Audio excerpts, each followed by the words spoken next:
ما د په خدای قسمی چې ما دغه خلکو هغه مرګونه لیدلې دي چې دا د خلکو ته ټیکټ نه ملاويږي او هغه کمیسونه وباسي او ځان د زمکه ته وخی چې خدای نو دا سال یار ټول عمر به د دې پښتنو میندو د سرونو د خلک د صادر رالي که تاسو ماته کنځلم کوي بالکل راته وکي که تاسو ماته بد رد وایي بالکل یې وایي او دغه وجه دا ده چې زه د پښتنو اکټر یم قسم په خدای چې په لکونو خلک په سعودي عرب کې وګوره په دوبۍ کې وګوره په ملیشیا کې وګوره خو چې کوم وطن ته ځي ستا پښتون به پکې پروت وي مزدوري پښتون به پروت وي او د یو بل د پاسه کټونه اچولي نو که داسې خبره په دوی باندې بدل کېدلې په دې پښتنو بدل کېدلې ایم سوري زه بیا هم بخښنه غواړم په ناسته په ولاړه کې د ستای مخالقه احسان نه دې زدې لره پیدا مخالقه کو چرته را نشوي وینو کړي ګناه معاف کې انسان ما پلکس کې خطا مخالقه السلام علیکم ګران کوتونکو زموږ راځي ګټلنګ د پرواز ټي وی له خاصه په خدمت کې حاضر یم قدرمنو راغلي مچار صدې ته د مخلص صاحب خواله تاسو ته معلومه ده چې یو ورځ دوه مخ کې زموږ په پیج باندې دوی یو ویډیو وایرل شو چې خلکو په سب دوی ستاسو خبرې کړې اگر چې خبرې د دوی په ذهن کې بل شانتي او خلکو ته غلط تاسو ورغستي په بل طریقه باندې خلکو اپریشیټ کړي دای خو راغلي په بارے کې سر خبرې کو السلام علیکم وعلیکم السلام مراجعه څنګه خیر دی خوشاله شي مننه بسم الله الرحمن الرحیم مخلص صاحب تاسو دغه خبرو په باره کې پښتانو ډېر زړه زار شوی خلکو چا سوي نه په باره کې تاسو وایي نو اصل کې زه هم چې په دې خبرو سره سوچو کې کنه دا انټرویو وګوري د زړه لکومې دی وګوري د زړه پسترګو دی وګوري ما پاره کې نه کنزل کړی دي نه مې پاره کې بدرد ویلي دي ما دا خبره کړې ده چې 2% پښتانه چې کم دي دا ټیک دی او دا 98% چې کم دي دا ما دا نه دی ویل چې دا 2 نمبر دی او دا 3 نمبر دی او دا کنجران دی او دا چرم نه ما دا ویل دي چې دا 2% چې کم دي دغه تعلیم یافته خلک دي دغه پوهه خلک دي دغه بچي مزه کوي دا 98% چې کم دي په 98% کې زم راځم به تعلیم یو مطلب چې مونږه مطلب د جټ یو مونږ به تعلیم یو زما پښتون قوم چې کم د ډیر روستو پاتې دي د څه پوهه پاتې د تعلیم پوهه پاتې دي قسم په خدای چې په لکونو خلک په سعودي عرب کې وګوره په دوبۍ کې وګوره په ملیشیا کې وګوره خو چې کوم وطن ته ځي ستا پښتون به پکې پروت وي مزدوري به پروت وي او د یو بل د پاسه کټونه اچولي لس کټه یو بل د پاسه پراتی دا تاسو ته پته لګي چې په سعودي کې کم څنګه د پښتانه خوران اوسېږي مسافر خچ کله د دوی پلار یا مور وفات شي ما د په خدای قسمی چې ما دغه خلکو هغه مرګونه لیدلې دي چې دا د خلکو ته ټیکټ نه ملاويږي او هغه کمیسونه وباسي او ځان د زمکه ته وخی چې خدای پاک موږ خپل وطن ته بوزي او جو خپل کلی ته ورسو مور بلار لور سورونو غم لور دغه رور لم بوزي دغه بچی لم بوزي تاسو مر سخت ده په دې خلکو نو که دوی تعلیم کړي وي زما پښتون بمړه په پردي وطن کې مزدوري کولې زما پښتون بچ کم دینه په پردي وطن کې مسافرۍ کولې ساحل سے وای زما وطن د سرو سپینو نډک زما مزدورو پسې بهر زما په وطن کې د شي کمې دي ار یو شېشتا خو کنهشتا هغه تعلیم دی زم چې خپل بچو زما انټرویو نه راوالي ما هر انټرویو کې دا خبره کړ چې خپل ما اند کې دا ویلي دي زما میسج دا دی چې خپل بچي ایجوکیټ کړي خپل بچي تعلیم یافته کړي دغه تعلیم ور کوي په سرکاري سکولونو کې ورکه خو تعلیم دا خبره نه مطلب دا چې زمونږ 2 نمبر ته دا سینه ته مطلب دا ویل چې زمونږ تعلیم خلک چې کوم دي ان ایجوکیټ دي تعلیم یافته نه دي لکه ما 2 نمبر څه ته وي لکه 2 نمبر ماته وسړی مانو کې 2 نمبر څه ته ما خو 420 نه دی ویل 420 خو نه دی ویل دوکباز مې نه دی ویل بل څه دوکباز مې نه دی ویل غل ډاکو مې ورته نه دی ویلې خو لکه مطلب دا مې ویلي چې مونږ د تعلیم کمې ده په پښتون کې مونږ یو بل وجنو او چې تعلیم کمی خامخا په غلط کار بکې قسم په خدای تاسو چې په دې ویډیوګانو باندې وګورئ ګوره ډېر خلک را پاسې خپل پلارولي ډېر خلک را پاسې خپل مشرورولي کشرورولي مورولي نو دا سال یار ټول عمر به د دې پښتنو میندو د سرونو د خلک د صادر رالي دا خويندې به د قشان پسترو سترګو جاړي دی بټول عمر د ایسو د شرابونو د پودر خرسي او موبایل به د کوسي مخه ته ولاړ د کورونو بیزتۍ به کیږي او زنانه بوله راخکاږي په دې کوسو کې او د بزي په د مختلف پرچی کټ کیږي د په عدالتونو کې مړه په د جیلونو کې د سپو په شان جون بیا تیری صحیح خبره نو مونږ خدا خبره کوو چې روکیه دا شی مکوي خپل تعلیم حاصل کړئ خپل کار سره کار لري خپل بزنس شروع کړئ دا سينو چې خلک پتا پوري وخاندي خلک ځان ته نور قومونه ته خپه شي. خلک اوپس خوي ځان ته پښتون خو چې کم دی تاسو ما د پښتون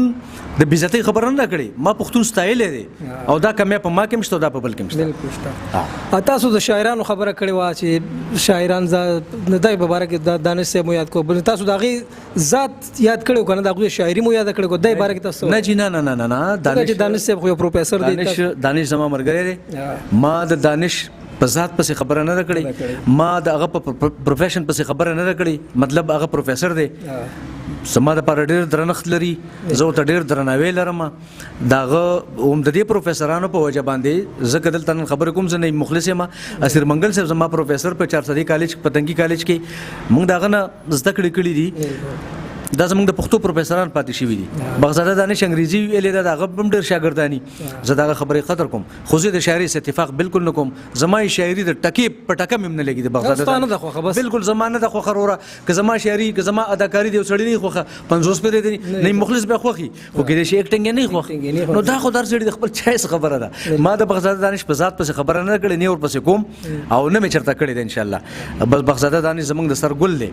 خو به بس شاعري زمان نه د خوخه بس زمان نه د خوخه بس خبره خط مخلص صاحب کوم پښتنو چې زړونه آزار شوی دي په اپاره طریقه تا خبر هر څنګه چې کړه غوي دي هر څنګه مطلب غسته خدای په باره کې تسمه چې تسویل غواړي نارورا زه خو زه د پښتنو اکټر یم زه د پښتنو شاعر یم زه د پښتنو سندرغاړی یم نو چې د قوم د پر زه کار کوم زه به خلک څنګه خفه کوم ما چرم دانه دی ویلي او نه زما تاسو په تاریخ باندې زما انټرویو نه پرتی تاسو راوالي چرم نه دا څه خبره ما چرم نه کړی ما دا خبره کړې ما سردار حسین بابک ته دا خبره کړې په باچا خان مرکز کې ما میا افتخار ته دا خبره کړې په باچا خان مرکز کې ما اسفندیار خان ته دا خبره کړې په باچا خان مرکز کې چې تاسو پښتانه تاسو داوی کوي چې موږ پښتانه یو نو استاد پاکستان ټلویزیون د پښتو ټایم د سلورو بجو نه یوې بجې ته ولې خلکو یوړو ملګو یو بجې باندې خو د موږ ټیم تاسو د لپاره په اسمبلی کې आवाज اوچت کني مخلص خو اسمبلی ته نشیت لیکنه نو د زما د حق تاسو خو بت کې کنه ته د وفاق سره ټچ ته زما په سر تلې وټ د اخیسته نو زما لیډران خدای لیډران دي چې دلته راشي سلطان خان د پیسو دومره بندل ورته پروت دی ویډیو دا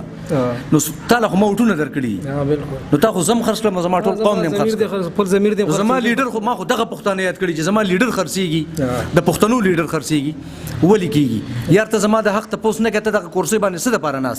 ناس نو زما आवाज وګوره الته نه رسی زما आवाज نه رسی د دې خلکو आवाज رسی ما دوی ته خپل आवाज کړی دی ما ورته شل پیری ویلی دي چې زما د پښتو د ډرامې ټیم سلورو بجو ته راوړه دا یوې بجې له دغه وخت کې پښتانه مسلمانان مونږ کې د جمعې او زه به د یوې بجې ډرامه زما چلیږي نو زه به ډرامه ګورم که زه به مونږ کوم یار نو به پښتانه د نه خفه کیږي پښتانه زموږ ورونه دي زموږ د سر ګلونه دي او ان شاء الله چې مولوی د ډالۍ مولا ورکړی د پښتو کتاب سپیلنی دویم را روان دی لو لنګر زما شاعری ده ان شاء الله که خدا او که بد ده زما شاعری ده پښتنو د باره دی کړی کسو کې خوخی او کنه خوخی ما پکې د پښتنو ذکر کړی دی ما پکې ډیر زیات پښتانه ستایلی دي او ستایم به ان شاء الله تر قیامت به ستایم تر سوچ چې ژوند دیم ځکه چې زه پښتون زما بچی پښتانه دي زما مور بلار پښتانه موږ په کور کې انکو نه وایو او نه چې کوم نه پنجابي وایو موږ پښتو وایو او دغه پښتو زمونږ ژبه ده او دغه پښتو ز کلک نیولې ما او هغه دغه خبره چې بس مور ډېر کلک تړلې منو بس چې کوم خبره مې کړې ده د پښتو نه ډکه مې کړې ده د پښتون بیزتی مې نه کړې نه به چرته وکم ان شاء الله خبره یو خبره ستاده دی چینل په ذریعہ کومه چې کوم ملګرو زما سپورټ کړی دی زه ډیره زیاته مننه کوم ما ته ډیرو زیاتو خلکو پرسنل میسجونه کړي چې نه مخلصه تا بالکل ټیک خبرې کړې دي خو لکه ډیر خلک دادي چې هغه لکه پښتانه خو سرګرم خلک دي کنه نو دوی له کې ویلي چې دا جوړې ته ډیره بدې خبرې حالانکه دا څه خبره نشته که تاسو دا انټرویو ډیره په سړزله په غټه سینه باندې وکړه دې کې دا څه خبره الله دې هغه وخت نه راولي نو زه دا ملګرو ډیره زیاته مننه کوم که په فرانس کې دي که په یورپ کې دي هر طرف ته دي سعودي عرب کې دي په دوبۍ کې دي ملیشیا کې دي زما ډاډګرنه کړې ده او مننه کوم ځکه چې ما او زه په دې خوشاله یم چې ما څه غلطه خبره شکر دی نه دا کړې که خوشحال بابا مې یاد کړې نو زه خوشحال بابا چې کوم دی نو ما ټول عمر ستایلی دی په خپلو شعرونو کې مې ستایلی دی په خپلو نظمونو کې مې ستایلی دی او انشاءالله چې څو پورې موږ کې دم وي خوشحال بابا به ستایو هغه زموږ مشر دی زموږ اتل دی زموږ لیډر دی زموږ بادشاه دی پښتنو فخر دی بالکل د پښتنو فخر دی دغه خبره نشته وروره او چې څومره پښتانه دي زه د زړه نه قدر کوم زما رونه دي او زه که نن په دې چینل باندې لګم دا د دې پښتنو په وجه لګم. مخلص صاحب اخره کې مینوالو ته کتونکو ته مسافرو ته رون خويندو ته ټول د څه پیغام ورکول غواړي؟ مراجعه زما به په اخره کې لګا د نور کله پشان ما چې کوم انټرویو نکړي هغه کې هم زما دغه میسیجی چې هغه کمې چې کم پتا سو کې دي په پلارانو کې دي هغه کمې خپل بچو کې مپرې دی خپل بچي تعلیم یافته کا خپل بچي ویل کوالیفاید کا چې د خپل خبرت پیجنی خلارم پیجنی بدلارم پیجنی د چې ویل کوالیفاید شي د کبه اداکاری ته راځي کده انجینری ته ځي کده ډاکټرۍ ته ځي نو زه به فخر کوم زه به ویاړم خو چې زما بچي مطلب دا دی چې دلته په مسترخانه کې د گاډو لاندې پروتي او به تعلیم نه یا به ډریوري یا به چوکیدار یا د لسو کالو غریب دی په دې یخنۍ کې راګي په پردو ټلو کې کار کوي چې مور لانی پاسې دا غریب رواني پردو خلکو ته چی نګدي کنه نو دا زما زړه چې په دې باندې زه په دې باندې جاړم زه به دا خبرې خلکو ته کوم او ترغه به کوم چې څو پر راکې دمي چې به خپل بچو خپل بچي تعلیم یافته کوي بس نور خبرې نشته. ډیره مننه مخلص صاحب د ټیم را کول ډیره شکریا قدرمنو دا مخلص صاحب چې موږ سره تفصیلی انټرویو کړه او چې کوم خبرې وکړه یقینا چې هغه صحیح خبرې وکړه هغه چې ما کوم خبرې کړې ما په دې مقصد نه وکړي خو د پیجونو والا غلط ټایټل ورکړي غلط دغه ورکړي په دغه وجه باندې د خلکو زړه زار شو نو هغه په دغه باره کې خبرې وکړي د کوم نه معافي مو غوښته. نو ډیره زیاته مننه. ټیک شو ډیره مننه ډیر مهرباني. خوشاله اوسئ.